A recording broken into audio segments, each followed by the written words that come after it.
கலை தோன்றுதலுக்கான காரணம் மனித உணர்வுகளை, மனித வேதனைகளை, மனித வழியை இந்த சமூகத்துக்கு எடுத்து சொல்லணுங்கிற நோக்கம் தான் ஒரு கலையுடைய அடிப்படை.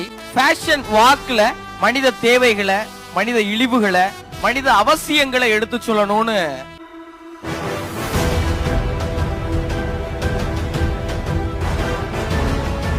ஆணவ கொலைகளில் ஆணவம் எல்லாம் அழிந்த பின் ரயில் பாதையில், கரை ஓரத்தில், கால் நிறைந்த தெருக்களில், சொந்த வீட்டு முற்றத்தில், அறிவாள் விளிம்பில், ஊர் எல்லையில், கோவில் வாசலில் சிக்கிக்கொண்டு சிதறி கிடந்த துரிதம் கலந்த துணிகளை சேர்த்து நூலினால் கோர்த்து மண்ணையும் மானத்தையும் தட்டிவிட்டு கரைகளையும் காதலையும் அலசிவிட்டு சட்டத்தால் சுத்தம் செய்த சாயம் போன சாதியில் விழுந்தவருக்காக அணிந்திருக்கிறேன். அத்துணைக்கும் பிறகும் வழியும் வாசமும் என்னை உடைக்கும் உடை உன்னையும் உடைக்கும். நீ